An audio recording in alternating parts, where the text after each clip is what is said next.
इस एडवेंचरस कहानी की शुरुआत होती है दो सेनाओं को एक दूसरे से लड़ते दिखाते हुए। एक तरफ रोम की सेना थी और दूसरी तरफ जर्मनी की। लेकिन रोम के सेनापति, जिसका नाम मैक्सिमस होता है, वो बहुत ही ज्यादा ताकतवर और बहादुर था। रोम की पूरी सेना मैक्सिमस को अपना मसीहा मानती थी और उसके इशारा करने पर अपनी जान कुर्बान करने के लिए रेडी रहती। मैक्सिमस के पास भी जितनी फाइटिंग टेक्निक्स आती थी उसने अपने सारे सैनिकों को सिखा कर रखी होती हैं, जिससे कि रोम साम्राज्य के सारे सैनिक काफी अव्वल दर्जे की योद्धा बन चुके होते हैं। थोड़ी देर के अंदर ही अंदर रोम और जर्मनी की सेना के बीच काफी भयानक लड़ाई हुई, लेकिन अंत में जीत होती है तो मैक्सिमस यानी कि रोम साम्राज्य के सैनिकों की। रोम की सेना ने तो अपने आसपास के सभी साम्राज्य को हराकर अपने कब्जे में कर लिया था। लेकिन सब कुछ नॉर्मल होने के बाद भी रोम के राजा बहुत ही ज्यादा परेशान थे। वो मैक्सिमस को अपने राजमहल में बात करने के लिए बुलाते हैं। राजा ने मैक्सिमस को बताया कि मैंने अपनी पूरी जिंदगी रोम को कंट्रोल करने में लगा दी और अब मैं चाहता हूँ कि हमारा साम्राज्य बिल्कुल भी युद्ध ना करे और अपने आगे की जिंदगी एकदम शांति प्रिय बिताए। मैक्सिमस और राजा एक दूसरे की बहुत इज्जत करते थे। राजा तो मैक्सिमस को अपने बेटे से भी ऊपर मानता था। राजा को पता था कि उसके पास अब कुछ साल ही बचे रह गए हैं जिंदा रहने के लिए, इसीलिए वो चाहते थे कि उसके बाद रोम साम्राज्य को कोई और नहीं बल्कि मैक्सिमस ही संभाले। लेकिन राजा को तो खुद का एक बेटा और बेटी थी। बेटे का नाम कॉमडस होता है, पर राजा अपने बेटे को राजगद्दी देने के बजाय मैक्सिमस को ये गद्दी सौंप रहे थे, क्योंकि मैक्सिमस ही इन सारी चीजों का हकदार है। लेकिन यहाँ मैक्सिमस चाहता था कि वो राजगद्दी न संभालकर अपने फैमिली वालों से मिलने जाए, जो कि 5 साल से उनसे नहीं मिला है। पर राजा मैक्सिमस से बोलने लगे थे कि तुमसे अलावा और कोई भी रोम को अच्छे से कंट्रोल नहीं कर पाएगा, इसीलिए तुम मेरी बात मानो और मेरी गद्दी का उत्तराधिकारी बन जाओ। मैक्सिमस राजा को नकार नहीं सकता था, इसीलिए वो कुछ दिनों की सोचने की मोहलत मांगता है। मैक्सिमस अपने अड्डे में आ गया था, जो इन्हीं सारी बातों के बारे में सोच रहा होता है। लेकिन जब ये गद्दी की बातें राजा के सगे बेटे कॉमडस को पता चली, तब वो अपने फादर से बहुत ही ज्यादा निराश हो जाता है। कॉमडस को लगता था कि उसके फादर अपनी गद्दी उसे ही देंगे, लेकिन जब उन्होंने मैक्सिमस को ये गद्दी देने का वादा कर दिया तब कॉमडस काफी गुस्सा हो जाता है। वो तो एकदम आग बबूला होकर अपने फादर के राजमहल में आता है और उन्हें जान से मार देता है। राजा के मरने की खबर चारों तरफ फैल चुकी थी। मैक्सिमस भी अपने सैनिकों के साथ वहां पर आ जाता है राजा को देखने के लिए, जिसमें कि कॉमडस ने बताया कि इनकी मौत हार्ट अटैक से हुई है। लेकिन मैक्सिमस ने जब राजा की डेड बॉडी को काफी अच्छे से देखा, तब उसे अंदाजा हो जाता है कि इनकी मौत हार्ट अटैक से नहीं बल्कि गला दबाने से हुई है, और ये हो न हो जरूर कॉमडस ने ही किया होगा। मैक्सिमस कॉमडस को डायरेक्टली नहीं बताता, उसे तो पूरी सेना के सामने कॉमडस की पोल खोलनी थी। इसीलिए वो जैसे ही अपनी पूरी सेना को बुलाने के लिए लेकर गया, तभी कॉमडस के वफादार मैक्सिमस को ही पकड़ लेते हैं, क्योंकि कॉमडस को भी अब पता चल चुका था कि मैक्सिमस उसके खिलाफ बगावत कर सकता है। इसीलिए कॉमडस ने अपने सैनिकों को आदेश दे दिया कि तुम सब मैक्सिमस को दूर गांव में लेकर जाकर जान से मार दो। वो सैनिक तो मैक्सिमस को पीछे से मारकर बेहोश कर देते हैं और अपने साथ लेकर चले आते हैं घने जंगलों के अंदर।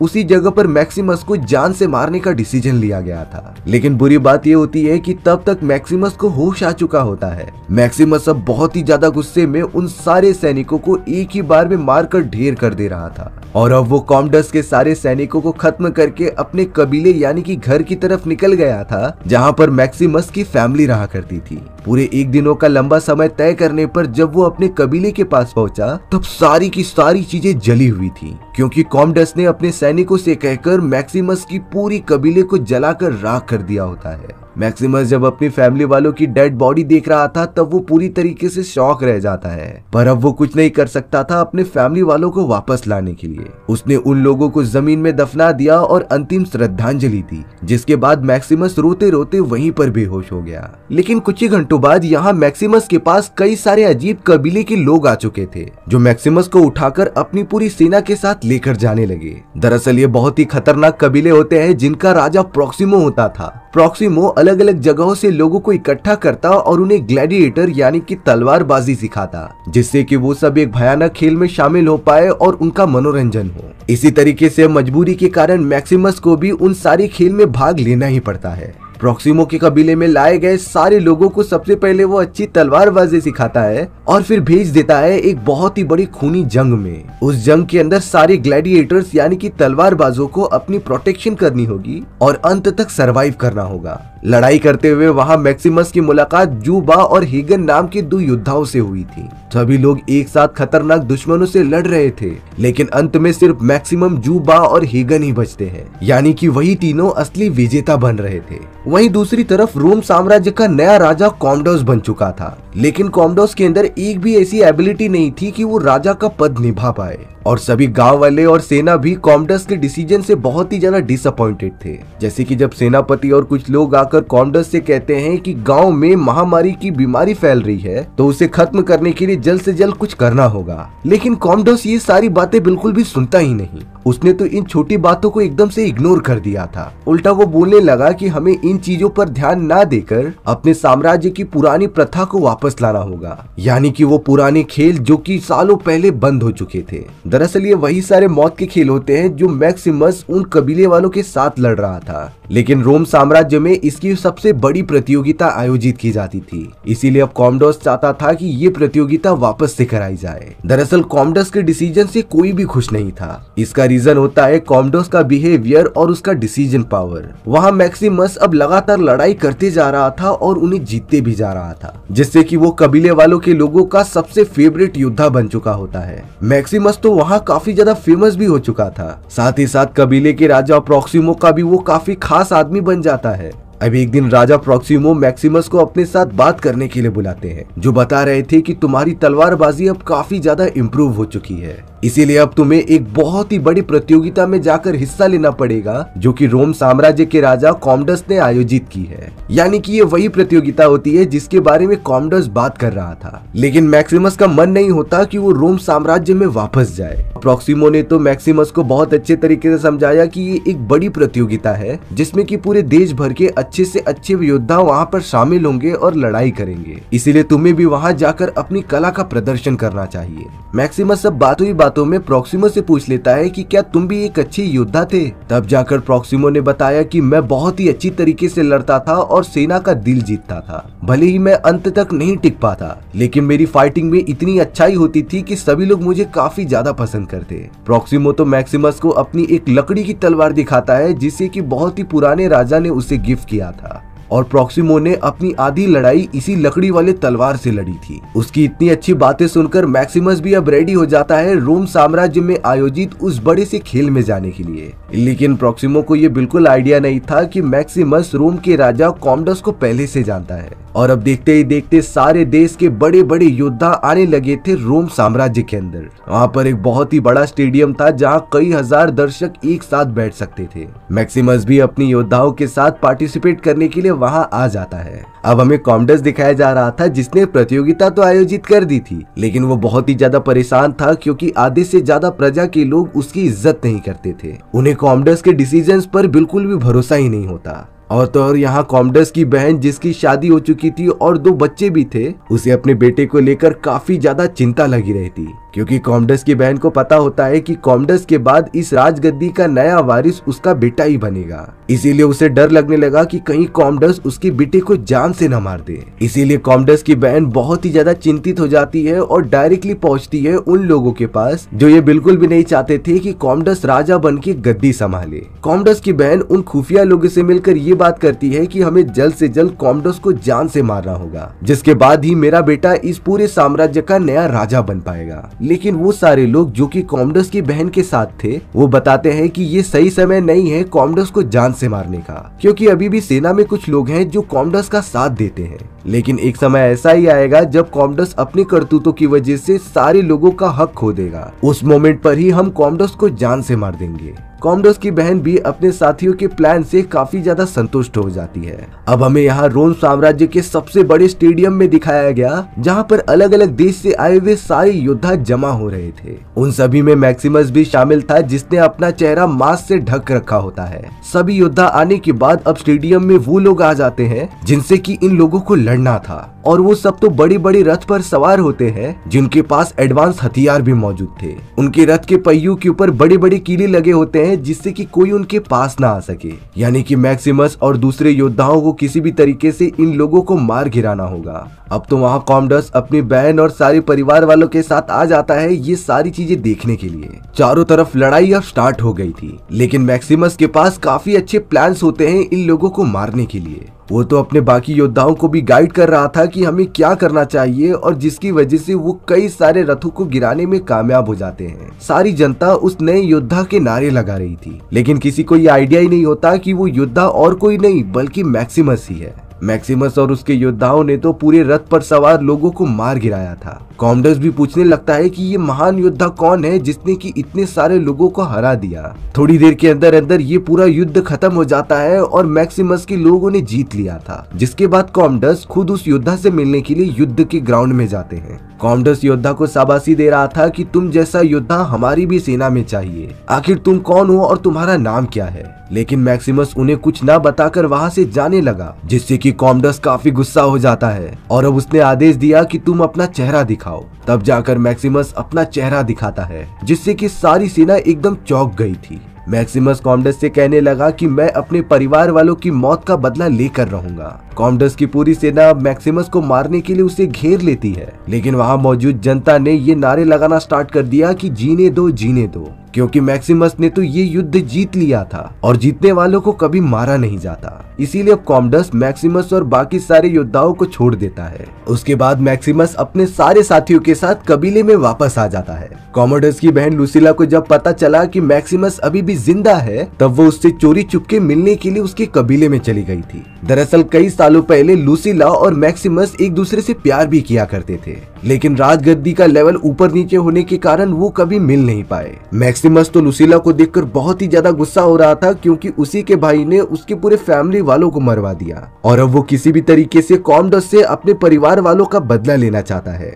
लेकिन यहाँ लुसीला मैक्सिमस को समझा रही थी कि मैं भी अपने भाई के अगेंस्ट हूँ, मुझे भी अपने रोम साम्राज्य को एक अच्छा राजा प्रोवाइड करना है और मेरे भाई के बाद मेरा बेटा ही इस राजगद्दी का नया वारिस बनेगा। इसीलिए कॉमडस पूरा ट्राई कर रहा है कि वो मेरे बेटे को मार दे, और मैं ऐसा बिल्कुल भी नहीं चाहूंगी। मैक्सिमस तो लुसीला से ये भी बोल रहा था कि तुम्हारे भाई ने राजा को भी जान से मार दिया, इसके बाद भी तुम उन लोगों के साथ क्यों मौजूद हो। तब जाकर लुसीला जवाब देती है कि मैं और मेरे कुछ लोग भी कॉमडस को जान से मारना चाहते हैं, और अगर तुम चाहो तो मैं उस आदमी से मिलवा सकती हूँ जो तुम्हारी मदद कर सकता है कॉमडस को हराने में। लेकिन मैक्सिमस इस समय लुसीला की कोई भी बात नहीं सुनना चाहता था, इसीलिए वो कह देता है कि तुम प्लीज यहाँ से चले जाओ और मेरे ऊपर रहम करो कि तुम यहाँ कभी मत आना। लुसीला दुखी होकर वहाँ से चली गई थी। कॉमडस को अब ये बात पता चल चुकी थी कि मैक्सिमस मरा नहीं है बल्कि वो तो जिंदा है, लेकिन उसके सैनिकों ने तो उसे बताया था कि उन्होंने मैक्सिमस को जान से मार दिया। इसीलिए कॉमडस बहुत ही ज्यादा गुस्से में अपने उन सैनिकों को पकड़ता है जिसने की झूठ कहा और उन्हें बड़ी बेरहमी तरीके से बाकी सैनिकों के सामने मौत के घाट उतार देता है। कॉमडस तो अब किसी भी तरीके से अपने सत्ता का यूज करके मैक्सिमस को मरवाना चाहता था, इसीलिए अब उसने अपने साम्राज्य के सबसे ताकतवर सैनिक को बुलाया जिससे कि मैक्सिमस फाइट करेगा।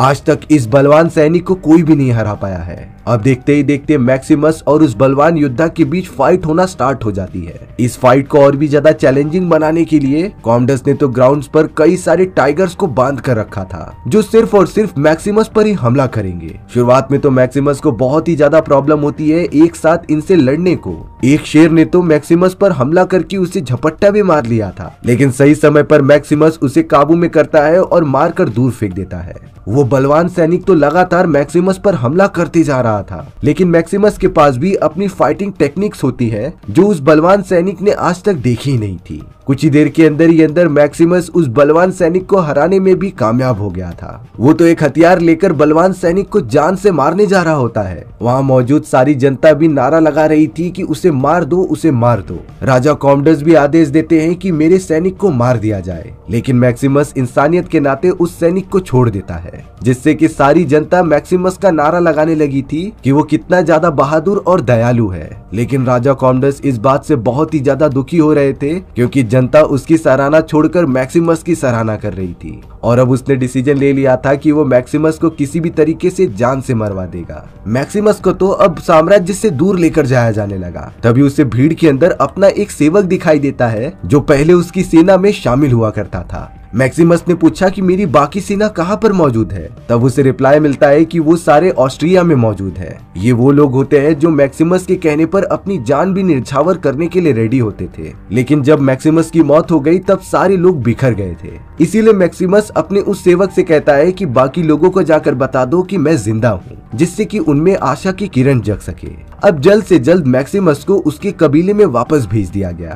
अब मैक्सिमस जब कॉमडस की कैद में मौजूद था तब कारागार के अंदर उसका ही एक सिपाही आता है। मैक्सिमस ने तो अपने साथी से कह दिया था कि तुम लुसीला को जाकर ये बता दो कि मैं उन साथियों से मिलना चाहता हूँ जो कॉमडस के खिलाफ हैं। मैक्सिमस का सेवक तो डायरेक्टली लुसीला के पास जाकर उसे ये सारी चीजें बता देता है, जिसके बाद लुसीला मैक्सिमस और उन सभी लोगों को लेकर आ जाती है जो कि कॉमडस के खिलाफ थे और बगावत करना चाहते थे। मैक्सिमस उन्हें पूरा प्लान बताता है कि तुम लोगों को किसी भी तरीके से मुझे यहाँ से निकाल कर ऑस्ट्रिया भेजना होगा, क्योंकि ऑस्ट्रिया में ही मैक्सिमस के 5000 से भी ज्यादा सैनिक थे, जिसकी मदद से मैक्सिमस ने कई सारी युद्ध को जीता था। और अगर वो वहां पर चला गया तो सैनिक वापस से इकट्ठा हो जाएंगे, जिससे कि वो अपनी सेना लेकर वापस यहाँ आएगा और रोम की सेना से लड़ाई करेगा। इस अचानक हमले से भारी चांसेस हो सकते थे कि कॉमडस की सेना हार जाएगी और फिर रोम हमारे हाथ में आ सकता था। लुसीला और बाकी लोगों को भी ये प्लान काफी अच्छा लगता है, इसीलिए वो आगे बढ़ने लगे होते हैं। लेकिन कहीं न कहीं कॉमडस को अपनी बहन लुसीला पर शक होने लगा, इसीलिए वो अपनी बहन लुसीला को काफी ज्यादा टॉर्चर करता है और इसकी धमकी देने लगता है कि मैं तुम्हारे बेटे को जान से मार दूंगा। मजबूरी में आकर लुसीला को कॉमडस को सारी बातें बतानी ही पड़ती हैं। और अब कॉमडस को पता था कि उसके ही साम्राज्य के कुछ लोग उससे धोखा कर रहे हैं और मैक्सिमस को यहाँ से बाहर लेकर जा रहे हैं। इसीलिए अब कॉमडस ने अपनी पूरी सेना को साम्राज्य में फैला दिया जो मैक्सिमस को ढूंढ सके। मैक्सिमस तो लगातार साम्राज्य की सीमा तक जा रहा था, साथ में उसने अपना पूरा कॉस्ट्यूम पहन लिया होता है। लेकिन जब वो अपने घोड़े पर बैठने गया तभी अचानक कॉमडस की पूरी सेना उसे घेर लेती है। मैक्सिमस के जो साथी वहां पर मौजूद थे उन्हें भी मौत के घाट उतार दिया गया और अब मैक्सिमस को रंगे हाथों पकड़कर वापस रोम साम्राज्य यानी कि कॉमडस के पास ला दिया जाता है। मैक्सिमस को तो अब सारी जनता के सामने बंदी बनाकर रखा गया था। कॉमडस तो खुद की बहन लुसीला को भी नहीं छोड़ रहा था। उसे अब इतना तो पता चल गया होता है कि लुसीला उसके अगेंस्ट है और कॉमडस ये बिल्कुल भी नहीं चाहता था कि उसकी बहन का बेटा इस राजगद्दी का नया वारिस बने। इसीलिए कॉमडस ने जानबूझकर अपनी बहन के साथ शारीरिक संबंध बनाए और वो उससे एक बच्चा चाहता था, क्योंकि आगे चलकर उसका ही बच्चा इस राजगद्दी का नया वारिस बनेगा। इससे कॉमडस सेटिस्फाई होता है कि आखिरकार मेरा ही खून राजगद्दी संभाल रहा है। लुसीला पूरी तरीके से मजबूर थी, क्योंकि वो इन सारी चीजों में अब कुछ भी नहीं कर सकती है। कॉमडस जब मैक्सिमस के पास आया जहां उसे कैद किया गया था तो पूरी जनता मैक्सिमस के ही नारे लगा रही थी। ये सारी बातें कॉमडस को बिल्कुल भी नहीं अच्छी लगती, क्योंकि जो चीजें वो शुरुआत से चाहता था अब मैक्सिमस को ही वो सारी इज्जत मिल रही है। कॉमडस तो मैक्सिमस को आकर धमकाने लगा था कि जरूर तुम एक नौकर थे और नौकर से एक गुलाम बने और अब एक तुम योद्धा हो, लेकिन तुम्हारा सामना आज तक किसी राजा से नहीं हुआ। मैक्सिमस तो हंसते हुए बोल रहा था कि क्या तुम मुझसे लड़ाई करोगे। कॉमडस सिर्फ इतना कहता है कि चाहे कुछ भी हो जाए रोम साम्राज्य की सत्ता मेरे हाथों में ही रहेगी और मैं पूरी सेना और जनता का प्यार जीत कर ही रहूंगा। कॉमडस ने अब मैक्सिमस से लड़ाई करने का डिसीजन ले लिया था, क्योंकि पूरी जनता मैक्सिमस को ही अपना नया योद्धा मानती थी और अगर कॉमडस ने मैक्सिमस को हरा दिया तो वो उनकी नजर में काफी ऊंचा हो जाएगा। लेकिन कॉमडस ने चालाकी से मैक्सिमस के पीठ पर एक चाकू मार दिया था, जिससे कि वो बहुत ही ज्यादा घायल हो जाए और अब थोड़ी देर के अंदर अंदर उन दोनों को ही बैटल ग्राउंड में लेकर आया जाता है, जिसके चारों तरफ से कॉमडस के सारे सैनिकों ने उन्हें घेर लिया था। सर्कल के अंदर सिर्फ मैक्सिमस और कॉमडस मौजूद थे, जिनके हाथ में तलवार होती है और अब कॉमडस चाहता था कि वो मैक्सिमस को जान से मार दे। इसीलिए उसने जानबूझकर मैक्सिमस को घायल कर दिया, जिससे कि वो पूरी ताकत से ना लड़ सके और अब दोनों में लगातार तलवारबाजी होने लग जाती है। कॉमडस लगातार मैक्सिमस पर वार करके उसे घायल कर रहा था, लेकिन मैक्सिमस भी कम नहीं होता है। उसने घायल होने के बावजूद भी अपनी सारी टेक्निक्स का यूज किया और कॉमडस के ऊपर लगातार वार कर दिया, जिससे कि उसकी तलवार नीचे गिर जाती है। कॉमडस अपने बाकी योद्धाओं से तलवार मांग रहा था, लेकिन सेनापति वहां आकर सभी को कहता है कि इसमें कोई भी चीटिंग नहीं होगी। इन दोनों महापुरुषों के बीच में जो फाइट चल रही है वो एकदम ईमानदारी से लड़ी जाएगी, क्योंकि सेनापति के साथ सारे लोग ये चाहते थे कि मैक्सिमस इस राजगद्दी का नया राजा बने। यहाँ मैक्सिमस ने भी ईमानदारी दिखाते हुए अपना तलवार फेंक दिया और अब दोनों हैंड टू हैंड फाइट करने लग जाते हैं। लेकिन कॉमडस बहुत ही ज्यादा चालाक था। उसने अपने पास एक छोटा सा खंजर रखा हुआ होता है, जिसे निकालकर वो मैक्सिमस को मारने चला गया था, लेकिन मैक्सिमस को इसका अंदाजा पहले से होने के कारण वो उसके वार से बचता है और कॉमडस के हाथ में मौजूद खंजर को उसके गले में ही घुसा देता है, जिससे कि कॉमडस की वहीं पर बुरी तरीके से मौत हो गई थी। सभी लोग पता नहीं क्यों अपने राजा के मरने पर बहुत ज्यादा खुश हो जाते हैं क्योंकि वो सब मैक्सिमस के अंदर अपना नया राजा उभरता हुआ देख रहे थे। बट मैक्सिमस सेनापति से कहता है कि मैं राजा बनने के लायक नहीं हूँ। दरअसल रोम साम्राज्य को आप सभी मिलकर संभाल सकते हो, यानी कि इसे एक प्रजातंत्र बनाना पड़ेगा जहाँ पर सिर्फ और सिर्फ जनता की चलेगी। मैक्सिमस ये सारी चीजें इसीलिए कह रहा था क्योंकि ये राजा की दिली ख्वाहिश थी। जिसके बाद मैक्सिमस वहीं पर बेहोश हो जाता है क्योंकि वो पहले से बहुत ज्यादा घायल हो चुका था।